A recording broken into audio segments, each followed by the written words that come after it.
Hello, good evening everyone. Am I audible? Please give a quick thumbs up in the chat box if I'm audible to everyone.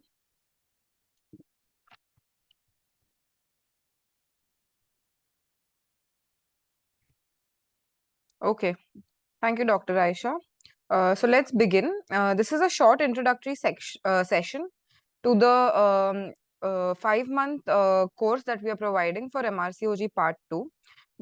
Today, I'll just brief you about what we are offering and how the course will be done over the period of 5 months. And what are the various resources that we use, what are the guidelines, what are the different modules that are needed to be studied for part 2. Also, we will be talking about how a particular guide, like I will give you a brief idea about how guidelines or talk articles have to be read, and also a quick review, a quick brief about how our site is functional and how you all can operate it once you all register with us. Okay, so let's begin.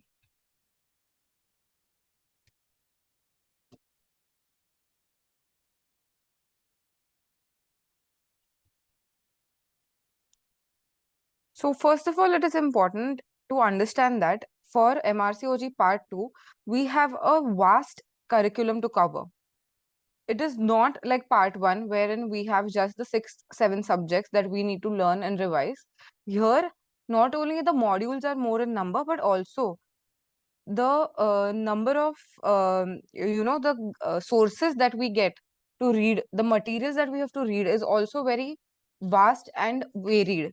And this, for example, for some topics we will have to read the green top guidelines, whereas on the other hand, for some we might have to read the nice guidelines. In similar way, the British have their own organizations like BASH for infectious diseases, sexually transmitted diseases, FSRH for contraception, embraces about the maternal mortality. They also have, apart from papers or review articles in the journal The Obstetrician and Gynecologist, they also have something called a scientific impact papers. So this is something that we also need to at least have a brief idea about. The European guidelines, the FIGO guidelines for oncology, the BCGS oncology guidelines are something also that we'll have to know. So as you'll see, we should not enter this curriculum with a messed up mind. We have to understand that for which topic, which guideline we have to read. And for this, helping us understand this and to sort this vast portion for you all in an easy way, we have come up with this course and we have divided it in such a way that for you all to study a particular module will be easy. So by entering into our program, we will help you enter it with a relaxed mind.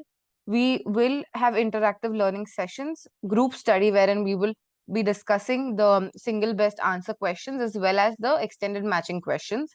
We will be providing you with a mini schedule.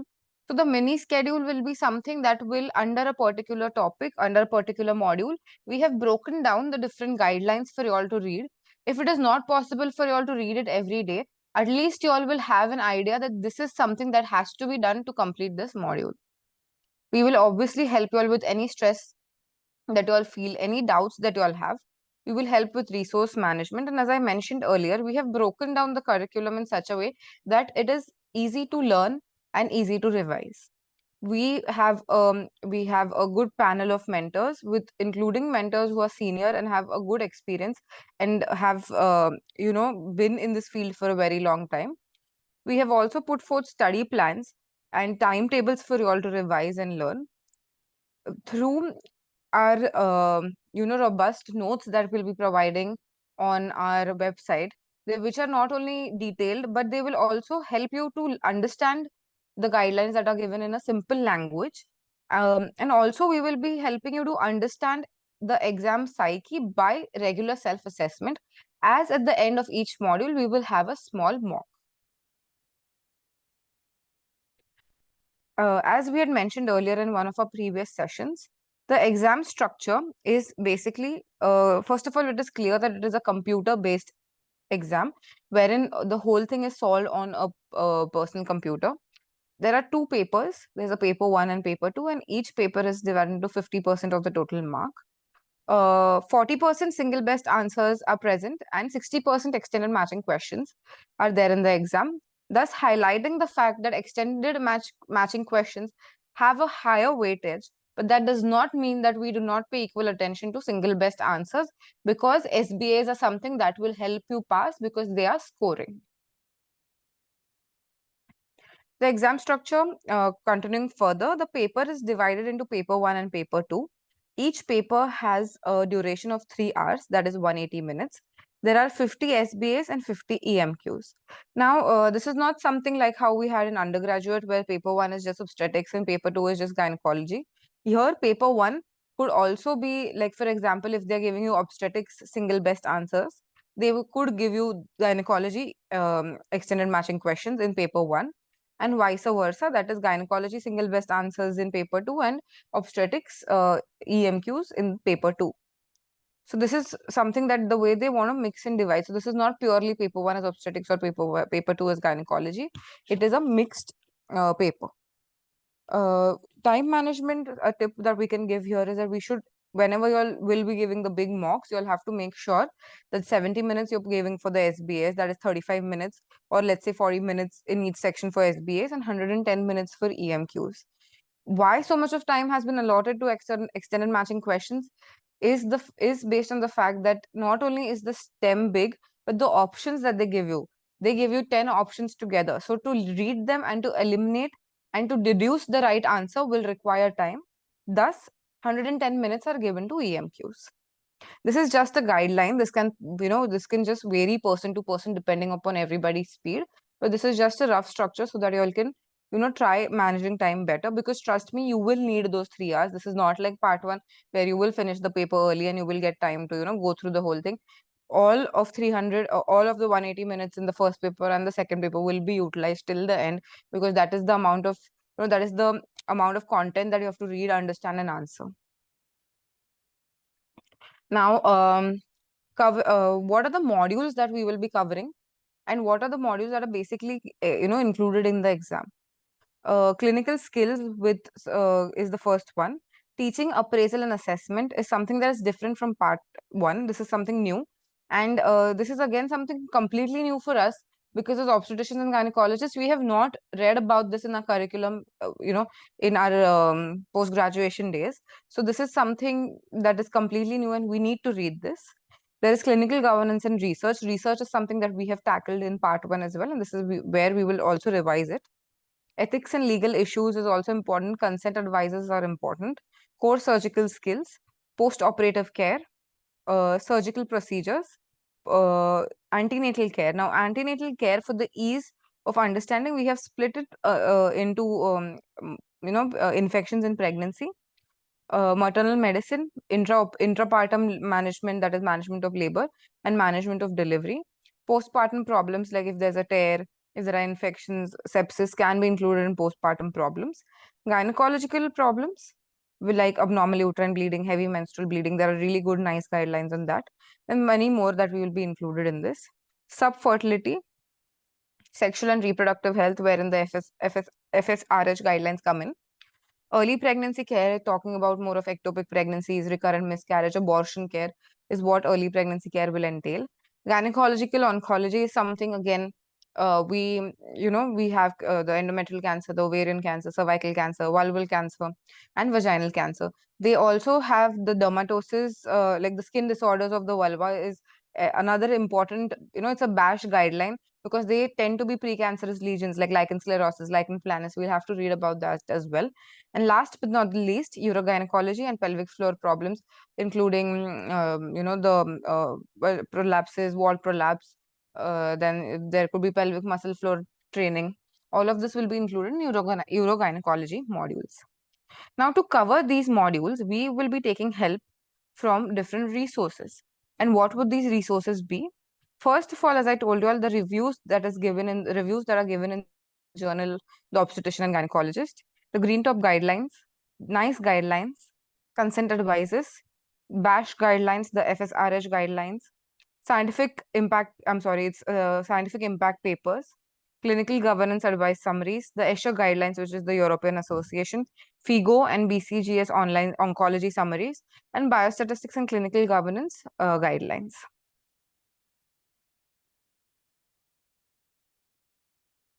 Now, these are the same things that we will have to focus on. Okay, these guidelines will be like our, go-to book for. So this is not exactly a book; it's basically different resources, and that is what we will compile together. We urge you to make your own notes, but you worry not, because we also are going to provide you with very good, concise and robust notes, which will be easy, with easy English and easy for you all to understand and revise. But again, we will also be doing the live sessions, which will be interactive live sessions. And herein, we all urge you to make your own notes, because when we have our own written stuff, it is very easy to revise. Also, with all of these, we will be giving you, flashcards and tabulated information, because again, it is very good for visual memory, also for you all to revise again. What are the clinical areas that are tested in this exam? First is clinical skills. Obviously, there will be clinical surgical skills that they will test. Post-operative care, co-surgical skills like basics, like what are the suture materials used, what is ERAS, post-operative care, fluid management, ethics and legal issues regarding consent, IT, clinical governance and research. They'll teaching, appraisal and assessment, because teaching is a very important part of the curriculum in the United Kingdom, and they would want you to learn this, and thus the questions are asked about teaching and appraisal. The obstetrics and gynecology topics, which we need to learn again, antenatal care, maternal medicine. Now, maternal medicine is something which is very vast, which will include high yield topics like hypertension, diabetes, mm, and then epilepsy. The infections in pregnancy is something that we have given a separate module, because you all can learn it in a concise way and revise it in a concise way.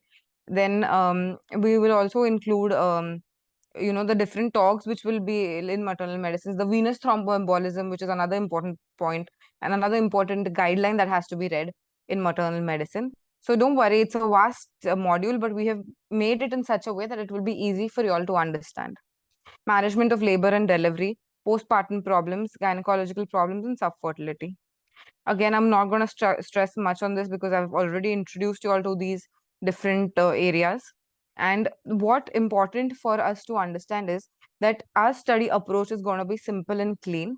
We are broken down the curriculum into manageable sections. The high yielding guidelines are given in a very good, concise form.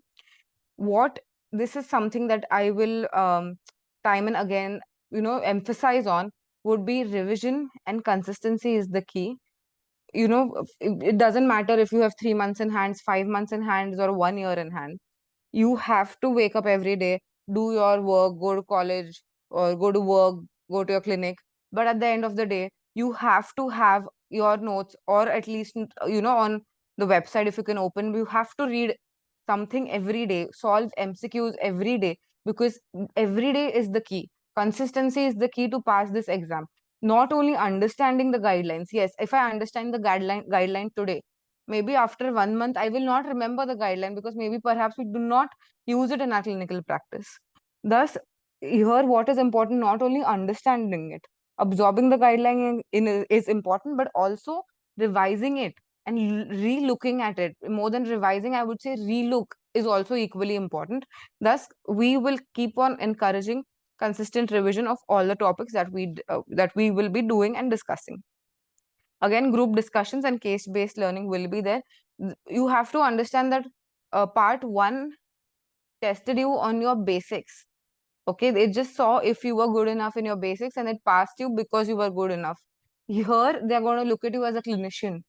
They will see how you will be able to manage the patients, because every question you read in that exam is not like a question. It's like you are treating a patient while you are answering that exam.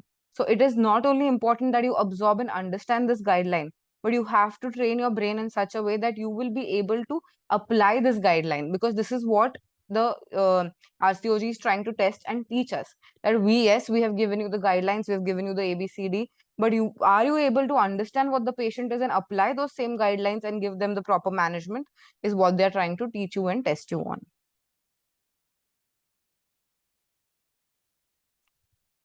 So during this course, we will be giving, we have been, as we have assigned modules to mentors according to their strengths, and they will guide you throughout the sessions, and also on, the case discussions and the question discussions, the mentors will be there.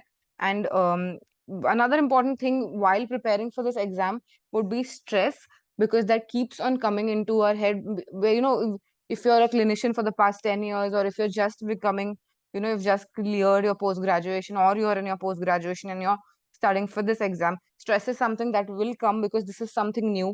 This is not something that we have done in the past before. Thus we would be stressed, but you don't need to worry about this, because we will help you, you know with the stress as well. Mock exams and assessment is something that we offer, because at the end of each module we are giving you one small mock, so that what happens is, you know how well you are prepared with this module, and you know that the second time you read this module, you know which are the points you're lacking in, and you can revise it again.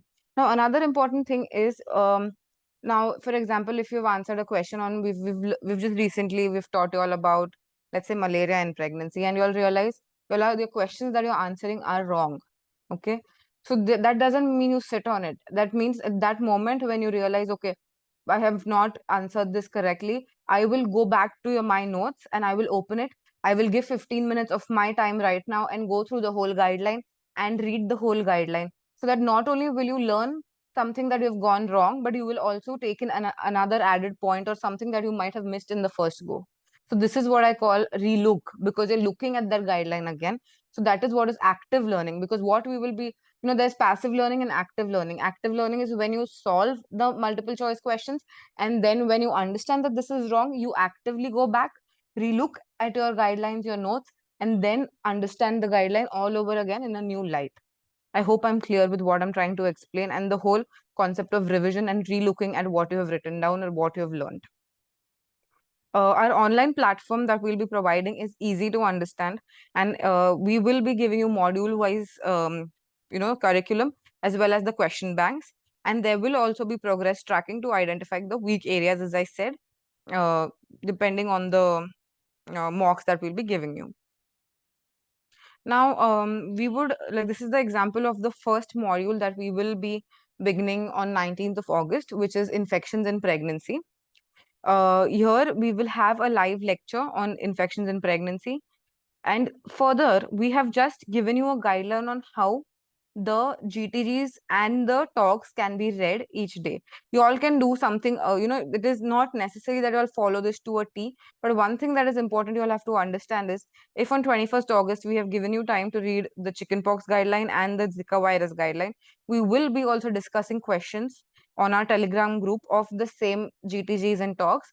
Thus, you all will not only read it on your own, but also answer those questions and actively learn when these sessions are happening. And 27th August is something that we will give you one day for self-study. That is, before every live lecture, we will have a self-study. What do you say? We will have a self-study day off for you all, so that you'll also get a break in the middle. Now, I'm just going to quickly run you all through how what do you say, our website works. The website here, this is just a screenshot. Once you go to the medinstitutors.com, you will see this, wherein you'll have to go to login, and in logging in you can just remember me and sign in. On signing in, you will understand what are the premium courses you have. If I have the I will have to go to the MRCOG part 2 uh, premium course material, start course, and then click it. Once you click it,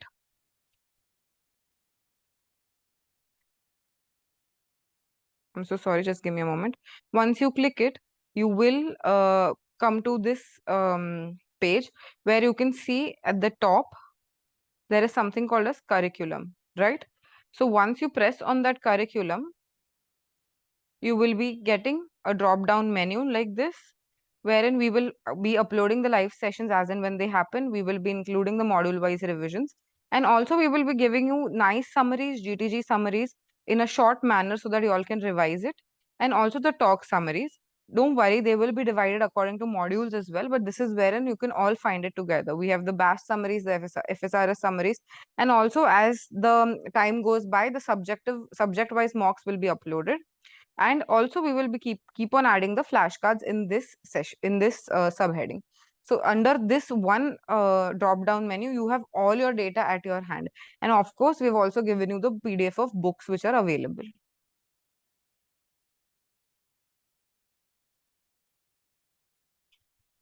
Now, this is something I'm not. So, when I was preparing for my part two, nobody taught us how to read a particular guideline. Okay. There is no set way of reading it in a particular way, but I'm just going to put forth um, this, this maybe I can just say a tip, a particular tip on how to read this green top guidelines. Because to be honest, when you look at them, they are like 12 pages or 20 pages, and you get boggled as how you're supposed to read it. So as you can see, I have highlighted the guideline on the management of third degree and fourth degree perineal tears. And this is Green Top Guideline 29. Now, moving on to the page where there is something called as the executive summary of the guideline. Now, what you have to understand is that this is a quick read. This is for a quick revision because the gist of the whole guideline is what they have given at the top. Okay. Now, how is this guideline? This guideline is basically like a chapter, but they have asked questions. They will ask questions and they answer those questions themselves. So this is basically like a question answer format. Okay, this is the executive summary or the quick summary that you all can read at the beginning.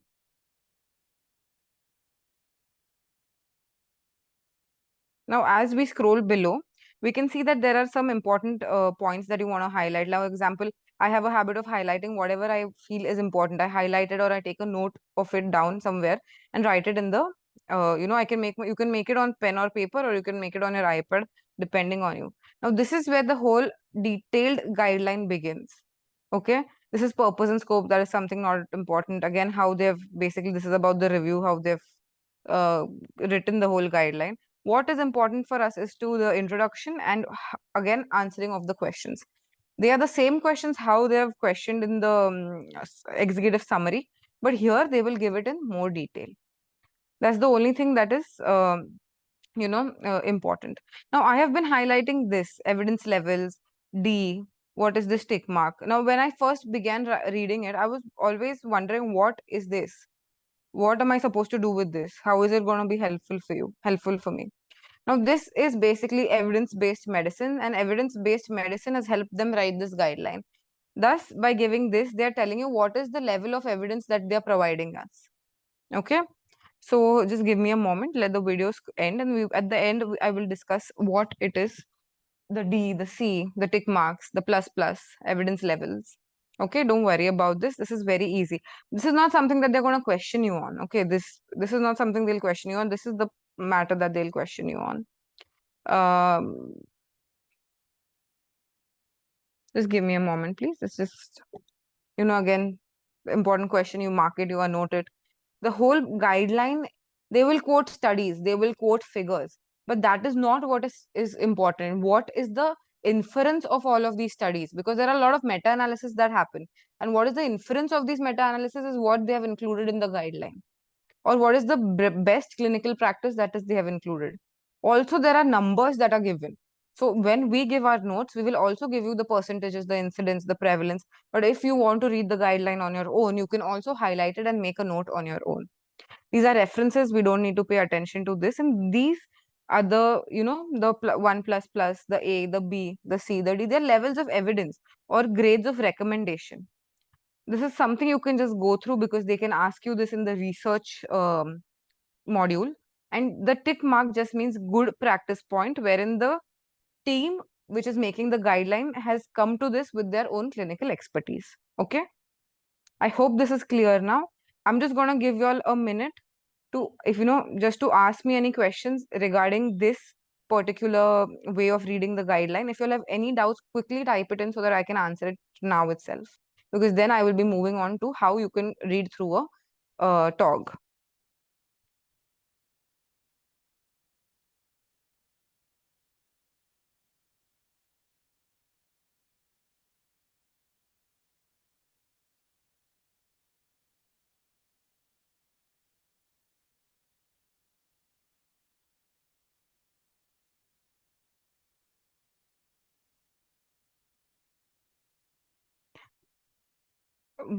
Which chart, Iram? The one which I'm showing on the slide. So this is something, it's not, yes.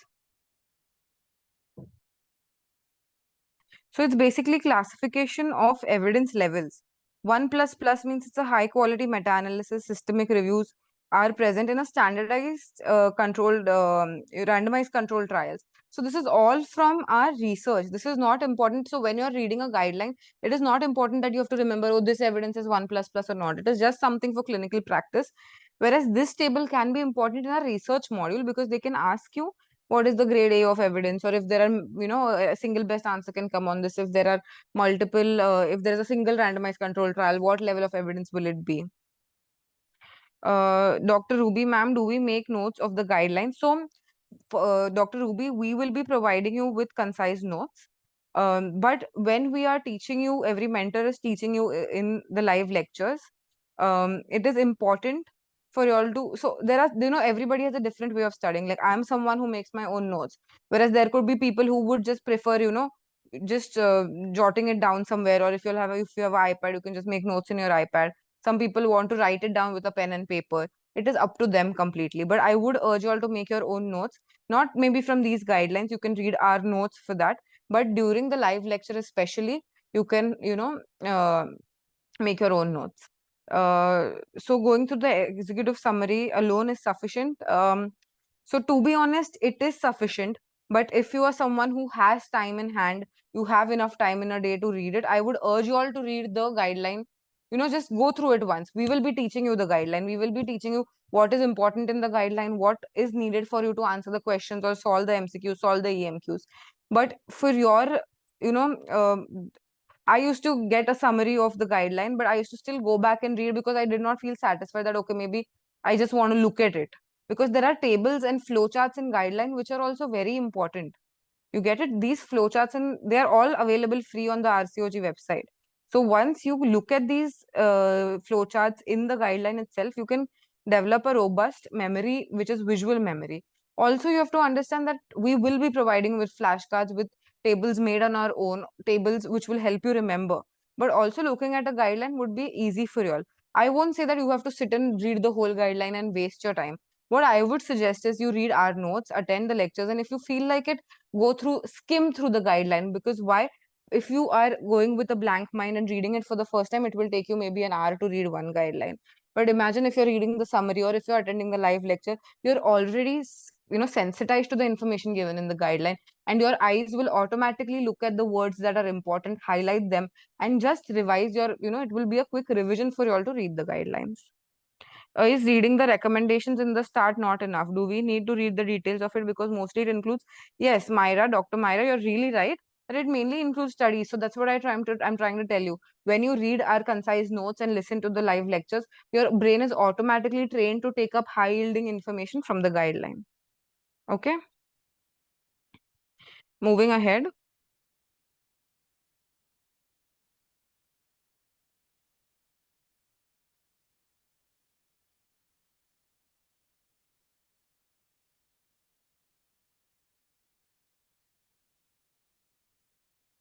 Okay, so just give me a moment, guys.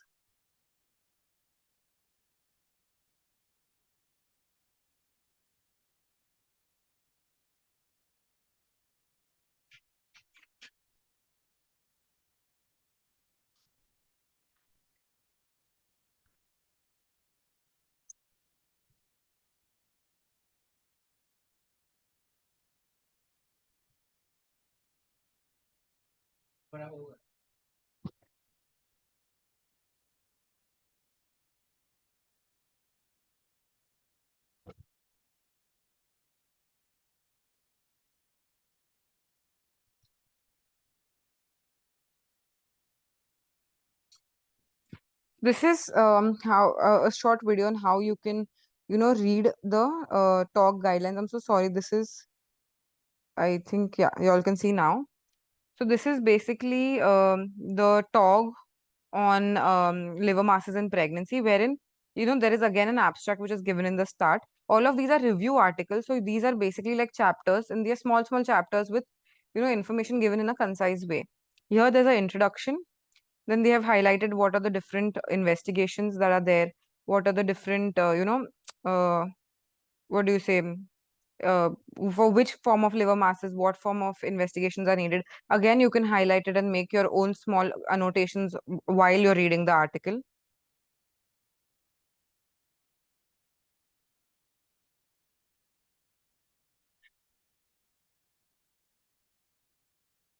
Again, so this is a habit that I've picked up over the years. Whenever I go through something, whenever I read it, I just make quick notes. Here again, there are tables which are, high yielding. So all tables in all GTGs, NICE guidelines or talks are important, and you all should go through these tables. We will be obviously providing them in our notes, but they are also given in the original paper as well. Now, this is a lengthy paper. As you can see, it will take time for us to for you to read in the first go. But if you've already studied it in the live lecture and read it in the concise notes, and then quickly, if you want to skim through it, you can go through it. It is not necessary. Maybe I would urge you all to go through the green top guidelines, but we will be providing you good notes on the talk summaries. Always mark the important numbers, words, investigations, and make small notes so that you all can just revise it quickly. Again, references and something is which is not needed. You can just end it with the conclusion and that's it. Don't waste your time in reading it further.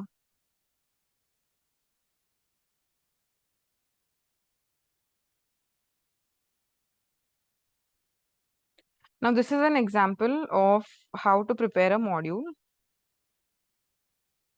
Okay. Here there is this is a module of obstetric emergencies, and this is how we will be providing you the summaries. We will give you green top guidelines, wherein there are guidelines on antepartum hemorrhage, placenta previa and placenta accreta, vasa previa, cord prolapse, shoulder dystocia, postpartum hemorrhage, blood transfusions, maternal collapse in pregnancy. This will be provided to you in the form of notes, but also will be taught to you all in the live lectures. And talk summary on perimortem cesarean sections. Some modules will include BASH summaries, FSRS summaries, scientific impact papers, miscellaneous guidelines. This will again be provided to you in a very systematic manner. So, what is important for preparing this exam is that you have to stay motivated and focused. You have to take each day as it comes, and you have to have a plan when you wake up in the mind that I will be reading this today. And at the end of the day, I want to solve these questions and relook at what I have maybe read yesterday. Make a timetable for each week. We will be providing your timetable. If you don't want to follow it, you can make your own timetable. Um, what is important that we have set a long term goal of taking this exam, but it is equally important to win on the daily objectives and cover your daily agenda, what is set in your mind. Acknowledge small wins, but don't get disheartened if your questions are going wrong, because take it as a challenge instead of getting disheartened. You can look at these questions, go back to the summaries, go back to your notes, re-look at them, revise them, and again solve these questions. And also, it is important that you stay connected to your peers and stay connected to your mentors. Now, what one thing you have to understand that you can, yes, maybe have a study partner, but it is not crucial to have a study partner, because you have to understand that your speed of learning a particular guideline, your speed of understanding a particular guideline, maybe you come from an institute where they've already taught you a little bit about this guideline. How would you, so this is something that is important, then it would be to not necessarily to focus that I need a study partner, I have to find a study partner. It is necessary to set your own space, own pace, and read and learn each day. Also, it is very important to remember that you are not alone. You have to believe in yourself, focus on learning each day. As I said, revision and relooking at your notes is the key, and consistency is icing on the cake. You have to remember that this big ocean is your MRCOG curriculum. Sometimes there are going to be waves and tides coming in, because some summaries might be difficult, some guidelines could be difficult. But you have to remember that this boat is you traveling to the vast curriculum of this part 2 exam. And here we are going to be with you, traveling throughout this journey and helping you learn each day and collecting whatever pearls of wisdom are important every day together, so that you are not only we're going to learn together and become better at our knowledge together. Before I end, I would like to highlight what are the books that you all can use. These will also be available on the website. There are, get through. SBAs and EMQs for part 2, 500, 550 MCQs, EMQs, SAQs. Again, all of these are available. You can look at them online. We will also be providing you MCQs in the question bank, so you don't need to worry about it. And we are providing you for July 2025 the premium course, which will be of 8 months. And for Jan 2025, we will also be providing you a premium long course. For any more, before I end, I would also invite Dr. Zaveria, who is our senior mentor, to please share her opinion and her wisdom with all of us who are learning each day and preparing for this exam.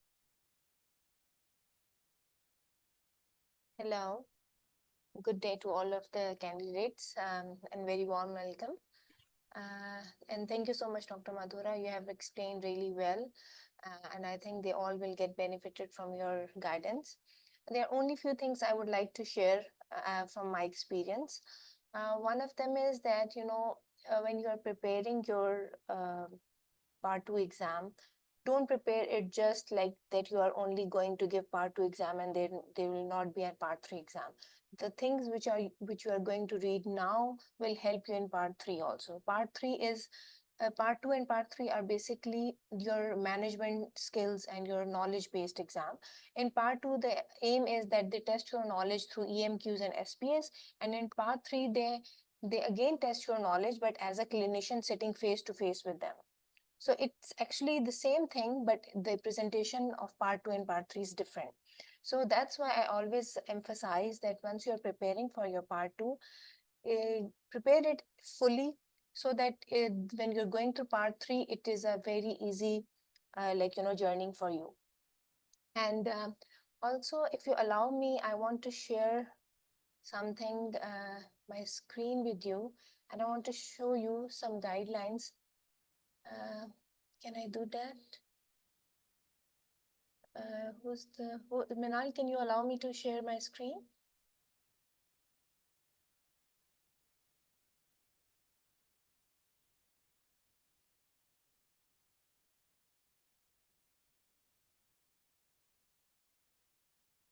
Hello? Yeah, ma'am. Can you please allow me? I want to share something.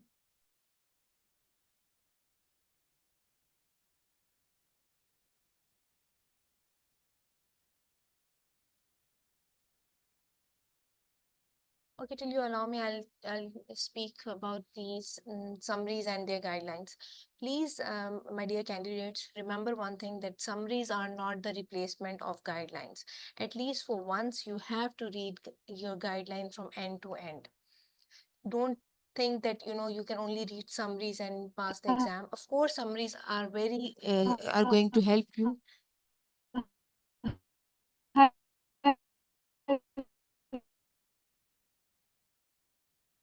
I can't hear. Hello?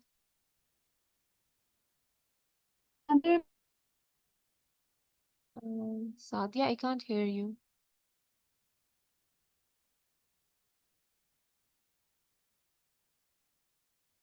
I'm here for Vishnu. Okay. So I'll show you something so that when you're reading guidelines, you know what to focus and where to focus. For example, this is your guideline, your opening guideline, for example, GTG on chicken pox, okay?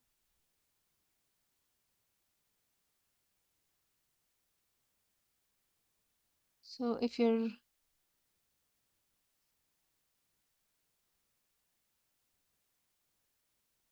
So this is a GTG on chicken pox, okay?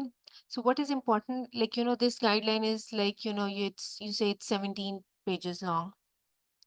Once you read it, then you don't have to read it again and again, all of the guideline. What you need to do is that once you have given a thorough read, your first read, uh, what you need to take out of this guideline is this algorithm. It's a must read. You should know that which guideline has which algorithms, and just take out their either printouts or make a separate folder for your algorithms, so that you keep on revising them again and again and again. The RCOG has put a lot of effort in making these algorithms, and they are a very good, like, snapshot of the whole guideline. So whenever you are reading a guideline, take out these um, algorithms and flowcharts, either in the form of printouts or in the form of like, in your folders. Make a folder on your iPad. Make, if you're using your computers, then make a folder for each module, and keep putting these important things in your guidelines. Also, one more thing is, which I used to do, is that in the start of every guideline, there are executive summaries. Okay, so these executive summaries are for 2-3 pages. They are, like, before the real guidelines start. The guideline, for example, is starting from page 5, so these first 3 pages are the executive summaries. What I used to do is that I used to take out the printout of these um, executive summaries, and the other side of the page, which is blank, I used to write my notes on those pages. And then, instead of like 17 pages guideline, I will have only 3 pages of guidelines with these executive summary, and on 2 pages or 3 pages, and one algorithm. So this is also one way of concising your guidelines. Similarly, this is for GTGs. Okay, and as Dr. Madhura explained, and I will share that again, the things which are written in the end of the guidelines, like, here D take, they, what does they mean? That whatever you're when you're reading it, please pay attention that what is written in the end, and then compare it here in the end. What does it mean? That, for example, D means that evidence level is 3 or 4. That means that it is recommended, but the evidence is not that much strong. Okay, and if something is written 1 plus plus, that means that is a it is evident from a very high quality meta-analysis, and a lot of research, and a lot of, like, evidence is available for that.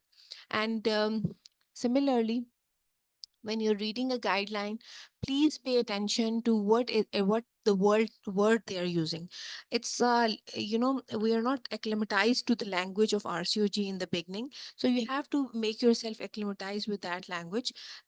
Sometimes they use the word consider, sometimes they use the word offer, sometimes they use the word discuss. So it all means different thing. When they've written that offer something, it means that, for example, I think here in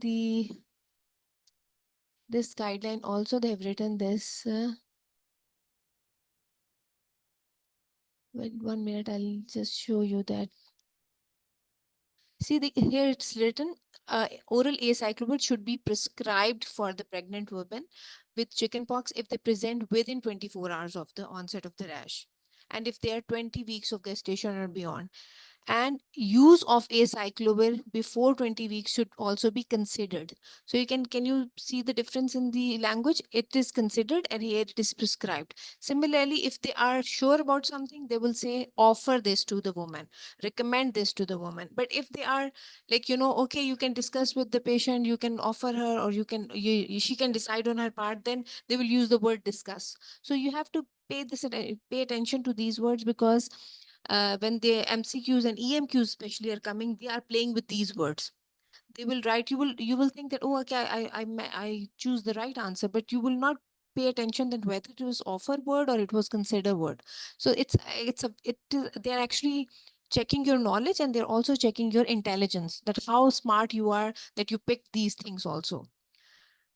Similarly, with NICE, this is for the GTG. Please remember, in RCOG curriculum, it is not It's not an exam which check your knowledge of other colleges. Like, for example, if you have read something and you practice something which is recommendation by American College, and you apply it on the Royal College, and they don't match with each other, and you think that, no, I've been practicing it for so long, and I know that this is very good thing to do. But if RCOG is not recommending it, they will mark it wrong. So please, please, for preparation of this exam, delete all the American guidelines or your local guidelines from your mind for some time till you pass this exam. Okay, so this is also very important. Similarly, I want to share you with the NICE guidelines. For example, NICE guideline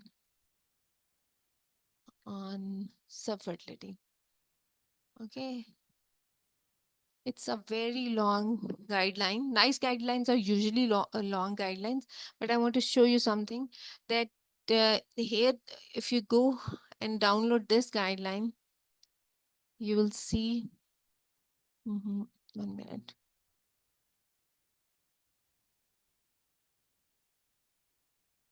You will see it is like 55 pages guideline. Okay, but if you go here in the evidence and go here full guideline, then you will see that it's actually 562 pages guideline. So what is advantage of this, that although it is a 562 guideline and it's impossible for any candidates to go through it end to end, and even if it's very impossible to remember 55 pages also, so what is this, that as I told you, that RCOG has compiled its curriculum in a very nice way. So you will see here also there are a lot of good algorithms and tables given. So please, as I told you, take printouts or take, like, save these algorithms and keep remembering, keep recalling, keep reading them again and again. These are all, like, pictorial memories, make pictorial memories of these tables, and they will help you in solving your MCQs in a very, very efficient way. You will easily come to know, okay, after this step, the next step would be this, because the MCQs, how they come is that, they are not very plain. Some of the, when you will attempt the part 2 exam, you will feel that, some MCQs were very direct, they were very simple facts, and you just have to choose one. But most of the MCQs are actually very technical and very smartly made up. How will they write that? They will write the first steps or second step of a algorithm, and they will ask you what will be the next step you will do. So if you don't know the algorithms and you don't know the steps, you will forget it, you will not be able to choose the right answer. And another thing is that some modules, they make very plain MCQs from them, but in some modules, for example, infections and similarly the subfertility, they make very technical questions. So you have to pay a lot of attention to them. For example, like, for example, they're making the um an MCQ from the chickenpox guideline. They will not ask you that what is the treatment of chickenpox in pregnancy, what is the incubation period of the chickenpox. They will not ask them in like simple like this. They will ask you that a patient presented at this week of gestation, and she had previous exposure of chickenpox in last 1 day, and now she is presenting to you, and she's unaware of her vaccination, and she did her blood test, and this was the result. Now what is the chances of risk to the fetus? Or, like, it will be like a multi-layered question. It will not be a simple straightforward question. And sometimes they will not even tell you the disease. For example, they will ask you a question about uh, they will put a question like this, that a sex worker come to you, and she complains of vaginal discharge, and she is also pregnant, and she has rash on her body, and you did some test, and the VDRL was positive and THPA was positive. So what will you recommend her? What will be your management plan? What will be your next step in the management? So in that case, you have to, like, think that, okay, the rash might be of syphilis. This is, the test is positive, the test is negative, the test is inconclusive, and then you have to dig out the management. So this is why I'm saying that these modules, the infections and the fertility, and these similarly the modules with the labor and delivery, they're very technical, so you have to pay a lot of attention to them and make your concepts clear about them. And if you are a resident aiming to give this exam, or somebody who's new in specialty, then you want to clear your concepts, then please remember that these guidelines are only guidelines for the clinicians. They don't tell you the pathogenesis behind this. So if you want to uh, like you know uh, if you want to clear your concepts, for example, what is the pathogenesis of preeclampsia, or what is the pathogenesis of SGA, then you have to go and consult your books. For pathogenesis, these guidelines are not good. These are only for clinicians who are actually sitting in their clinics and practicing and managing. So you should know this difference also. And it will be very beneficial if you have a study partner. That will be very helpful. And I would highly recommend that please make your own notes, because this subscription with the websites, they are for limited time, and you have to go back to your guidelines, your notes, till you pass your past part 3, and even after that. So you should have something in hand which will stay with you, and you can have easily access to it forever. Not just like, if you have subscription, that subscription will be for a certain time. So that's what I want to share. And I wish you all the best, and I hope that we are able to help you, and we wish you a smooth sailing through this exam. Thank you.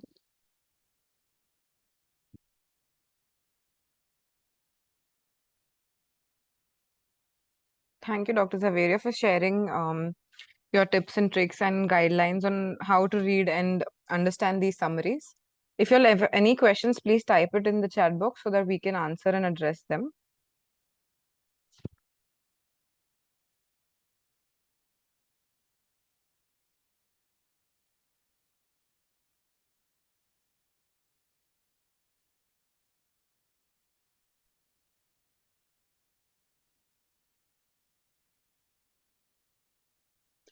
For any doubts and any queries regarding the courses and the sessions, please contact Minhal or Dr. Sadhya, and they'll be able to help you out with any queries or doubts that you all have. There's a question by Dr. Fizam. Ma'am, kindly guide how to prepare for EMQs and the pattern of paper.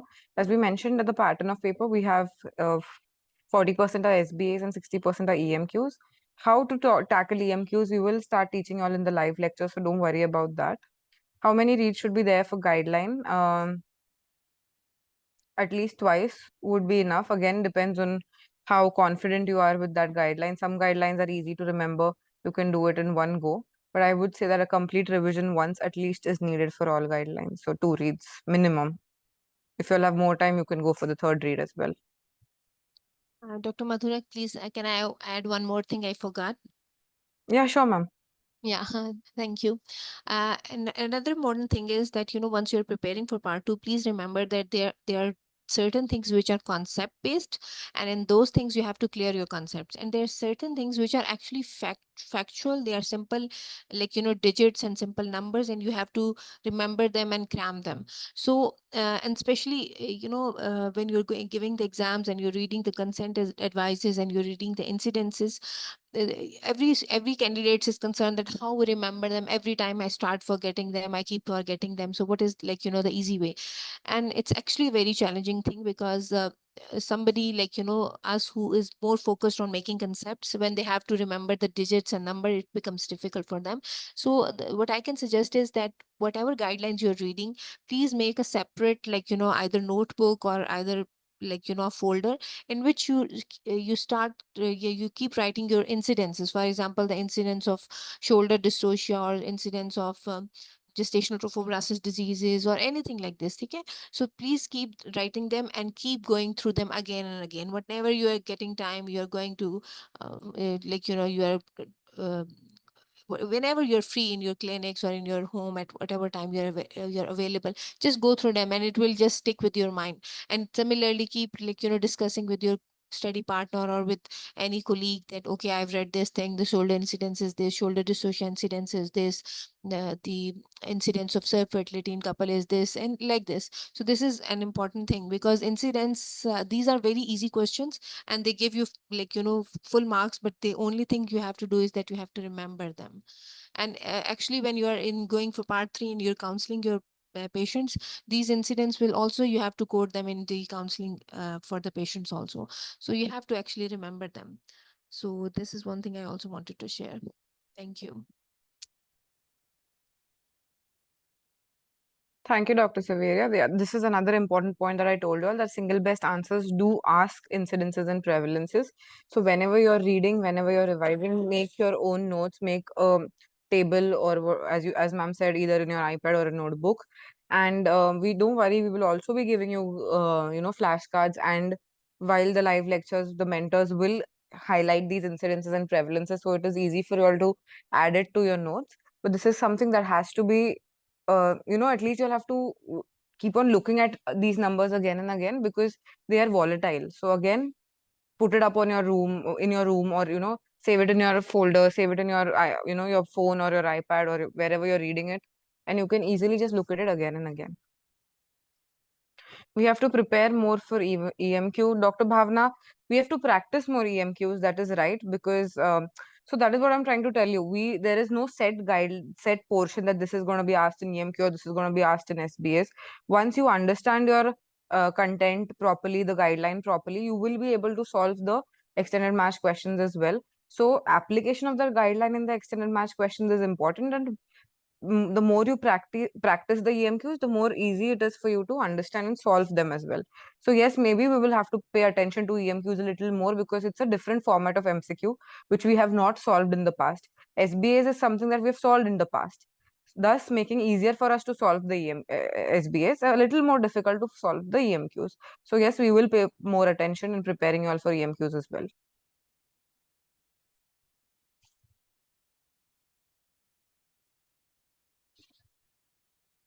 Any more questions, guys? Thank you. If there are no, if you'll have any further questions, you can contact any of us and let us know about what doubts you'll have. And I hope today's session helped you all, get a little more acclimatized to this exam and how you have to prepare for it. I'd like to thank the team and Dr. Zaveria to give the valuable time and expertise so that we can learn better. Um Thank you. Thank you, Dr. Aisha. It was a really nice opportunity to communicate with all of you all. I hope we'll see you on this journey further ahead for preparing for part 2 together. Okay. Thank you. Good night. Thank you, Dr. Mathura. Good night. Thank you, Dr. Zaveria. Good night.